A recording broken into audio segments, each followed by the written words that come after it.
23 साल का बच्चा था ताजिकिस्तान से।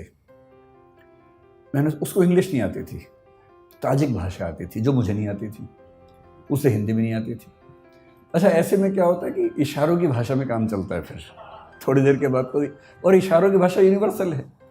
और अंग्रेज़ी इतनी उसको आ गई थी कि सेंटेंस का स्ट्रक्चर नहीं आता था ना, बाकी तो आता ही था, आई गो ताजिकिस्तान ईयर, तो इतना बात समझ में आ गया था कि साल में एक बार जाता है। तो इस तरह से सिंटेक्स के बिना जो भाषा काम करती है उस भाषा में काम चल रहा था।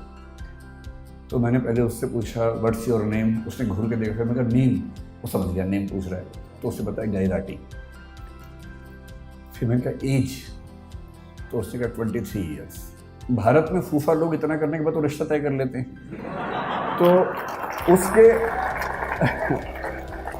उसके चेहरे पर भी ये भाव था कि क्या ये रिश्ता तय करने वाला है। तो मैंने उससे कहा नहीं मैं तो कुछ और पूछना चाह रहा हूँ। फिर मैंने कहा गैराटी कब से हो अमेरिका में? तो उसने कहा 1 ईयर। तो मैंने कहा वीज़ा कैसे मिला? बोला ग्रीन कार्ड। तो मुझे ध्यान आया कि ग्रीन कार्ड के मामले में डाइवर्सिटी पॉलिसी काम करती है, हर देश से कुछ लोगों को मिलता है, तो उसमें उसको मिल गया होगा। तो मैंने बहुत सहानुभूति के भाव से पूछा, मैंने गैरेटी कितना कमा लेते हो यार?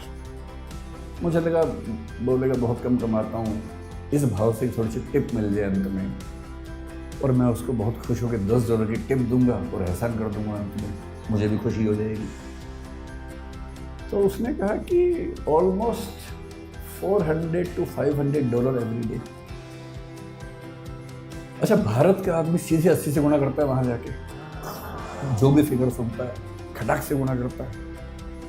मैं घबरा गया, भाई ये तो बहुत ज़्यादा कमा लेता है, इसका मतलब बहुत ज़्यादा कमा लेता है। मैंने कहा अच्छा। फिर मैंने कहा how many days in a week you work, क्योंकि वहाँ सब 5 दिन काम करे, 2 दिन मस्ती करते हैं। बोले ऑल 7 days, क्योंकि मस्ती तो वहाँ के लोग करते हैं ना, बाहर से जाते हैं वो तो भविष्य में मस्ती करने के मूड में होते हैं, अभी मेहनत करते हैं। फिर वो समझ गया कि ये मेरी इनकम काउंट करना चाह रहा है, तो उससे खुद ही बोला on average I earn $12,000 to $14,000 per month. फिर मैंने 80 से गुणा कर दिया खटाक से, तो मैं समझ गया कि ये महीने के 10 से 12 लाख कमा लेता है। तो मैंने उससे फिर पूछा दिस इज योर रेवेन्यू और दिस इज योर सेविंग? भाई आप तो कॉमर्स के लोग जानते हैं, रेवेन्यू अलग है, सेविंग अलग है। नेट इनकम है कि ग्रॉस इनकम है, उसी में सारा खेल हो जाता है, और वैल्यूएशन की दुनिया इसी खेल पे चल रही है कि कुछ का कुछ बोल के वैल्यूएशन करवा लेना है। तो उसने कहा दिस इज माई सेविंग।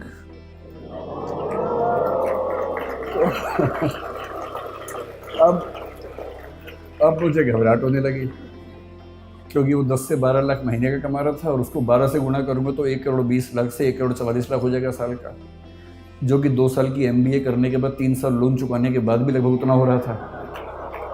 तो आप लोग बुरा मत मानिएगा, MBA वाले लोग है ना, आप लोग कॉमर्स की दुनिया में पढ़ रहे हैं, बुरा मत मानिएगा, मैं तो केवल ये बताना चाह रहा हूँ कि दुनिया के रुझान क्या हैं। तो मैंने बड़ा हौसला मन में रख के सोचा कि कहीं तो MBA वालों को ऊपर उठाऊँ।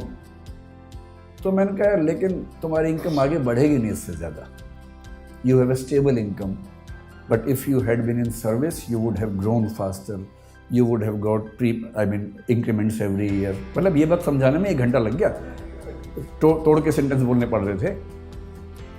तो उसने कहा no, I am buying 2 more taxis. तो मैंने कहा भाई अभी सेल्फ ड्राइविंग कार की परमिशन तो मेरी नहीं है कि तुम 2 टैक्सी लेके चला दोगे बिना ड्राइवर के, कैसे होगा, तुम कितनी चला लोगे? और no, I will get 2 driver from Tajikistan and the per hour minimum wages is $10 to $12। तो मैं उनसे दिन में 10 घंटे काम करवाऊंगा, $120 उनको दूंगा, और मैं एक टैक्सी से 400-500 कमा लेता हूँ, 120 दे दूंगा, तो भी मेरे पास मतलब 350 की एवरेज एक कार से बचेगी। 2 से 700 7 दिन चलाएंगे, तो मोटा मोटा मान के चलिए कि मामला बड़ा रिस्की हो जाएगा। तो फिर मैंने टिप दी नहीं उसको।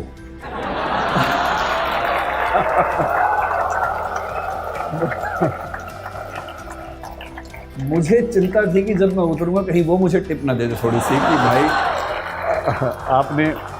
आपने इतना पूछा, थोड़ा आप चिंतित हो गए होंगे, अगर आपको टिप चाहिए हो तो आप ले सकते हैं। और मज़े की बात क्या बोला, साथ में पढ़ाई भी करता है वो। इस सब के साथ साथ वो ऑनलाइन या हाइब्रिड करके कुछ पढ़ाई भी करता है साथ साथ। तो मुझे लगा कि श्रीराम कॉलेज ऑफ कॉमर्स के लिए सही केस स्टडी मिल गई मुझे,